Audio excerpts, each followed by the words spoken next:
কি রে দোস্ত, কাল না হসপিটালে গেলি? কি অবস্থা দেখলি? ডাক্তার কি বলল? আর বলিস না ভাই, হসপিটাল তো আর হসপিটাল নাই, ওটা এখন 5 স্টার হোটেল। আর ডাক্তাররা সব ব্যবসায়ী। সেবা করার মানসিকতা নিয়ে কেউ আর ডাক্তারি পড়ে না রে, সবাই পরে টাকা কামানোর ধান্দায়। কেন, কি হইছে? বেশি বিল করছে? বিল তো পরের বিষয়, শোন আগে। ঢুকেই দেখি মাস্ক ছাড়া নাকি ঢোকা যাবে না। ভালো কথা, মাস্ক কিনতে গেলাম, দাম 5 টাকা। আমি 10 টাকার নোট দিলাম।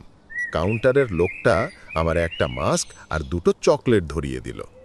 মানে 5 টাকা ফেরত দিল না?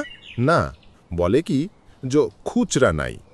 চিন্তা কর, ওরা জানে সবাই 5 টাকার মাস্ক কিনতে 10-20 টাকার নোটই দেবে, তা ওরা ভাঙতি রাখে না। 5 টাকা ফেরত না দিয়ে 2 টাকার চকলেট গুছিয়ে দেয়। এটা কি ব্যবসা না? আমার ডায়াবেটিস থাকতে পারে, আমি চকলেট নাও খেতে পারি। আমার টাকা আমাকে দিবি, তাই না? আরে এটা তো চিটিং। এরপর ডাক্তারের সিরিয়াল, ভিজিট 500 টাকা, কোনো জায়গায় তো শুনলাম 2-3 হাজার টাকাও নেয়। আরে ভাই, ডাক্তার আমার দিকে তাকালো 2 মিনিট, তারপর খসখস করে ওষুধ লিখে দিল। এই 2 মিনিটের জন্য 500 টাকা? এটা কেমন মানব সেবা? একে তো অসুস্থ মানুষ, তার উপর এরা যেন দিনে দুপুরে ডাকাতি করতে বসেছে। আসলে ভাই, ডাক্তারদের এখন দাপট বেশি, যা চাইবে তাই দিতে হবে। শুধু কি তাই, ওষুধের দোকানগুলোর দিকে তাকা। আমরা যখন আলু পটল কিনি তখন দামদামি করি, কিন্তু ওষুধ কিনতে গেলে ওরা যা চায় আমরা সুর করে তাই দিয়ে আসি। এই সুযোগটাই ওরা নেয়। 2 টাকার ওষুধ 35 টাকায় বেচলেও আমরা বুঝি না। এজন্যই তো দেখবি পাশ করার 3-4 বছরের মধ্যে ডাক্তাররা 5 তালা বাড়ির মালিক হয়ে যায়। কথাটা মিথ্যা বলিস নাই। ওষুধের দাম নিয়েও তো অনেক কারসাজি হয়। কারসাজি মানে ভয়াবহ অবস্থা। ডাক্তার ওষুধ লিখে দিল, সেই ওষুধ আবার হসপিটালের ফার্মেসিতেই কিনতে গেলাম। বিল হলো 745 টাকা। আমি 750 টাকা দিলাম। ওই যে মাস্কের মতো 5 টাকা ফেরত না দিয়ে আবার চকলেট ধরিয়ে দিল। মানে ওষুধে লাভ করলো, আবার আমার 5 টাকা মেরে দিয়ে চকলেট বেচেও লাভ করলো। প্রতিটা রোগের সাথে যদি এমন করে, দিন শেষে কত টাকা এক্সট্রা মারে চিন্তা করছিস? আসলে দোস্ত, এদের শিক্ষা দেওয়া দরকার। কিন্তু আমরা সাধারণ মানুষ কি করব বল? সবাই তো নিরুপায়।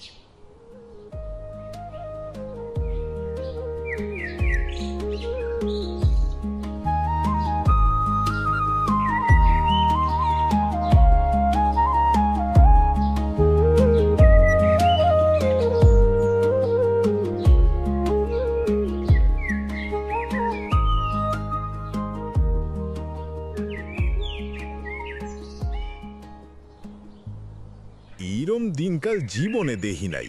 শেষকালে আমাগো দেশের মানুষরে না খায়া মরতে হইব। কিরে, তুইও কি সেই কথা ভাবতাছস? কাকা, আপনি ঠিক কথা কইছেন। বাপ দাদার আমল তিক্কা জমিন জায়ত করে আইলাম, তো এখন জমিন আর কিছু দিতাছে না। দিতাছে না কস কেন? সারের যে দাম আর ডিজেলের যে তেজ, ইরিগেশন করুম কেমনে হেই চিন্তায় রাইতে ঘুম আয় না আমার। সত্যি তো, গতবার খেতে যা ধান হইল তা বেচিয়া খালি ধারটাই শোধ হইল। সংসারের লিগ্গা কিচ্ছু রইল না।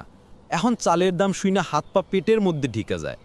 যে আলু আগে 2 টাকা কেজি বেচতাম, হেইডা এখন কিনবার গেলে কনিজা কেঁপে ওঠে। আর মাছ মাংস তো বহুত দুর্লভ। তুই কেমন করে চলবি? নুন তেল কিনবারও পকেটে টান।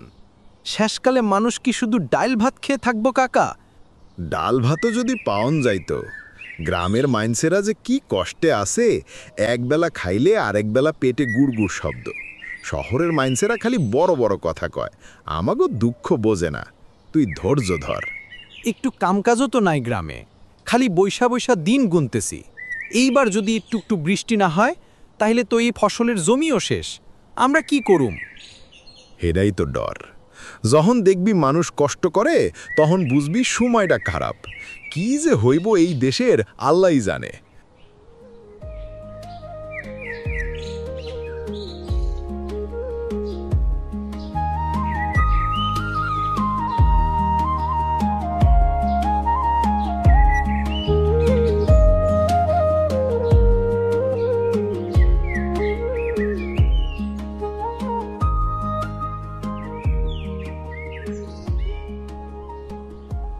দেখ রহমত, আমাদের গ্রাম বাংলা কত সুন্দর, সবুজে ঘেরা, মায়ায় ভরা। কিন্তু জানিস বাবা, এই সৌন্দর্যের আড়ালে এখন আর সেই আগের মানুষগুলো নেই। শহরের বাতাস লেগে গ্রামের মানুষের মনও এখন বিষিয়ে গেছে। ঠিকই কইছেন স্যার, গ্রাম এখন আর সেই সহজ সরল গ্রাম নাই। শহরের সব খারাপ দিকগুলো এখন গ্রামেও ঢুইকা পড়ছে। বিশেষ কইরা চিকিৎসার নামে যে অনাচার শুরু হইছে, তা ভাবলে গায়ের লোম দাঁড়িয়ে যায়। তুই ঠিক জায়গাতেই ধরেছিস। আমি তো দেখি শহরে তাও অপশন আছে, কিন্তু গ্রামের ওই হাতুড়ে ডাক্তার বা ছোট ডিসপেন্সারিগুলো এখন কসাইখানা হয়ে গেছে। ওরা সেবার নাম করে ব্যবসা খুলে বসেছে।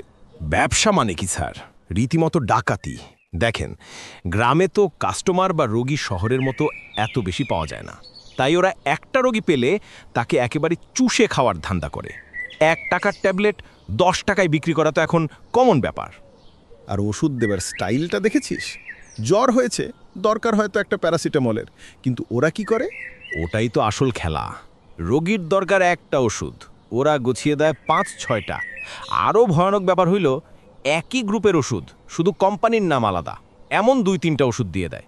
গ্রামের মানুষ তো আর ফার্মাকোলজি বোঝে না, ওরা মনে করে ডাক্তারবাবু অনেক ওষুধ দিয়েছে, নিশ্চয়ই রোগ ভালো হবে। ছি ছি ছি, এটা তো চরম প্রতারণা। একই ওষুধ 2 কোম্পানি থেকে কেনা মানে তো শরীরে বিষ ঢোকানো। আর বিলের কথা আর কোয়েন না। অপ্রয়োজনীয় ওষুধ আর ভিটামিন সিরাপ মিলায়ে বিল বানায় ফেলে 500-600 টাকা। গরিব মানুষটার হয়তো ওই টাকাটা জোগাড় করতে ঘরের মুরগি বা ছাগলটা বেচতে হইছে। ওরা বুজুং বাজুং দিয়ে এমনভাবে 6-9 বুঝাইয়া দেয় যে রোগী মনে করে ডাক্তার তার জীবন বাঁচিয়ে দিল। আসলে বাবা, মাইটটা খায় কে জানিস? ওই খেটে খাওয়া দিনমজুর মানুষগুলো, যারা সারাদিন রোদে পুড়ে কাজ করে, যাদের পেটে অক্ষর জ্ঞান নেই। ওরা ডাক্তারের মুখের ওপর কথা বলতে পারে না, প্রতিবাদ করতে পারে না। ওরা ভাবে ডাক্তার সাহেব যা করছে ভালোর জন্যই করছে। এটাই তো কষ্ট স্যার। আমরা যারা শিক্ষিত, আমরা হয়তো তর্ক করি, দাম যাচাই করি, কিন্তু ওই গরিব মানুষগুলো, ওরা তো এই শিক্ষিত খারাপ মানুষদের চালবাজি ধরতেই পারে না। দিন শেষে ওই গরিবের রক্ত চুষেই এদের দালান কোঠা হয়। জানিস রহমত, মাঝে মাঝে মনে হয় আমার এই শিক্ষকতা জীবনই বৃথা। আমরা মানুষকে শিক্ষিত করেছি ঠিকই, কিন্তু মানুষ বানাতে পারিনি। যে শিক্ষা গরিবের গলার উপর ছুরি ধরতে শেখায়, সেই শিক্ষার চেয়ে মূর্খ থাকা অনেক ভালো ছিল রে বাবা। স্যার, প্রতিবাদ আমাদেরই করতে হবে। গ্রামের মানুষকে সচেতন করা ছাড়া এই ডাকাতদের হাত থেকে বাঁচার আর কোনো উপায় নাই।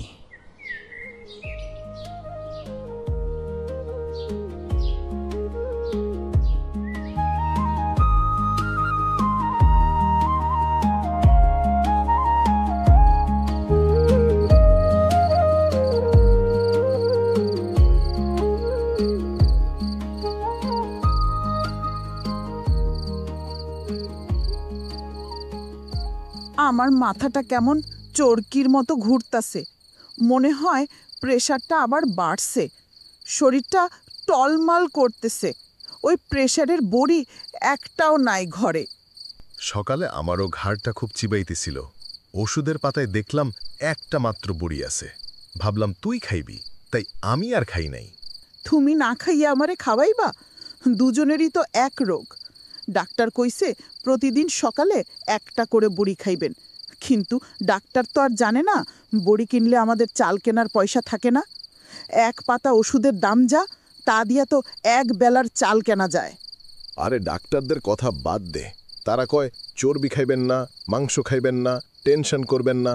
আরে ব্যাককল, আমাকে ঘরে কি মাংস আছে যে খামু? আমরা তো দিনে 1 বেলা নুন দিয়া পান্তা খাই।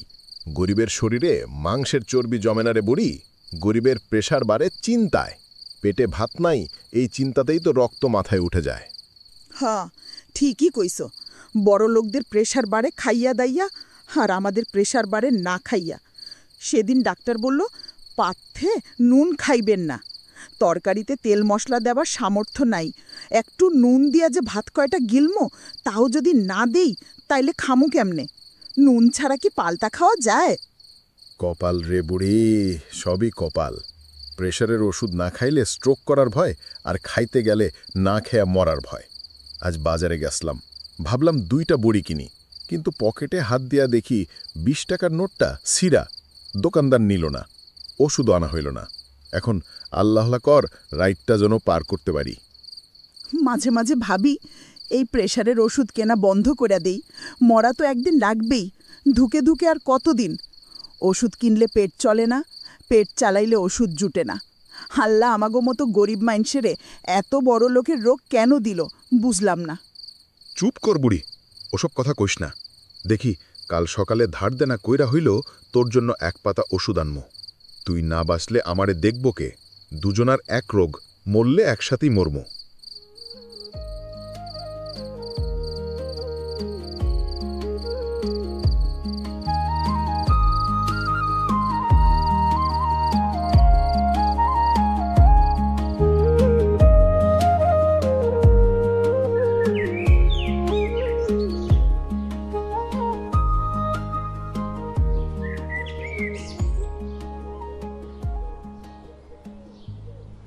বুঝলা গিন্নি, আমাগো গরিবের জীবনে আর সুখের দেখা মিলব না।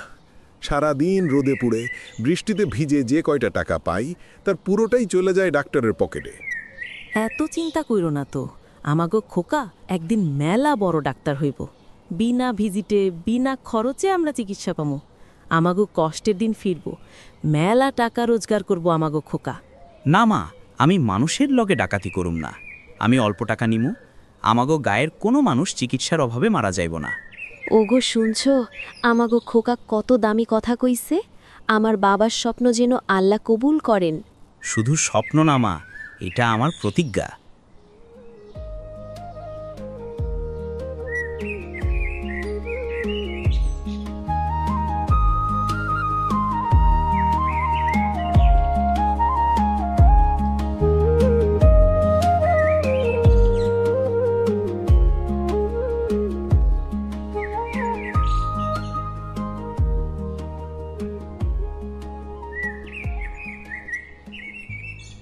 কিরে, তোর মুখটা এমন শুকনা কেন? শরীর খারাপ নাকি? শরীর আর ভালো থাকে কেমনে ভাই, মহাবিপদে পড়ছি। পোলাডার আজ 3 দিন ধইরা জ্বর, গা পুইরা যাইতাছে। ডাক্তার দেখামু, পকেটে একটা কানাকুড়িও নাই। বিশ্বাস করেন ভাই, ঘরে চাল ডাল তো দূরের কথা, একটু তেল নুনও নাই যে পোলাডারে একটু জাউ ভাত রেঁধে খাওয়াবো। হায় হায়, বলিস কি? তুই না ওই চৌধুরী মহাজনের বাড়িতে কাজ করলি গত সপ্তাহে, টাকা দেয় নাই? আর কইয়েন না ভাই, মহাজন মানুষ না, একটা জল্লাদ। আজ 15 দিন ধইরা ওনার খেতে আর বাড়িতে কামলা দিলাম। বিল চাইতে গেলেই কয় কাল আসিস, পরশু আসিস, এখন হাতে টাকা নাই। আজ সকালেও গেছিলাম, আমারে ঘাড় ধাক্কা দিয়ে বের করে দিছে, কয় টাকা হইলে খবর দিমো। গরিবের পেটে লাথি মারা ছাড়া এদের আর কাজ নাই। ইস, বড় লোকদের এই এক রোগ, কাজের সময় কাজ করায়, টাকার সময় চিনি না। তা এখন কি করবি? ভাই, আমি বড় নিরুপায় হয়ে আপনার কাছে আসছি। আমারে 2000টা টাকা ধার দিতে পারবেন? আল্লাহর কসম, মহাজন টাকা দিলেই আপনার টাকা আমি সুদে আসলে শোধ কইরা দিমো। পোলাটার অবস্থা ভালো না ভাই, ওষুধ না কিনলে মনে হয় আর বাঁচান যাইব না। মানুষের দুয়ারে দুয়ারে ঘুরছি সকাল থেইকা, কেহ একটা টাকা দিল না। কুদ্দুস রে, তুই আমার ভাইয়ের মতো, তোরে আমি বিশ্বাস করি। কিন্তু বিশ্বাস কর ভাই, আমার নিজের অবস্থাও খুব খারাপ। গ্রামের অবস্থা তো জানিসই, সবারই এখন নুন আনতে পান্তা ফুরায় দশা। ভাই, আমি জানি সবারই কষ্ট, কিন্তু আমি এখন কি করমু কন? চোখের সামনে পোলাডারে ধুকে চুকে মরতে দেখমু? মহাজন আমার হকের টাকাটা আটকায় রাখলো, আর এদিকে আমার সংসার ভাইসা যাইতাছে। দেখ, মিথ্যা বলবো না, আমার কাছে 2000 টাকা নাই, থাকলে তোরে ফিরাইতাম না। 2000 টাকা দেওয়ার মুরদ এখন এই গ্রামের খুব কম মানুষেরই আছে রে ভাই। জিনিসপত্রের যা দাম, আমরা নিজেরাই তো কোনো রকমে খাইয়া পইরা বাইচা আসি। মনে হয় গরিব হইয়া জন্ম নেওয়াই আমাদের আজন্ম পাপ। মহাজন টাকা আটকায়, সমাজ মুখ ফিরায়, আমরা জামু কই?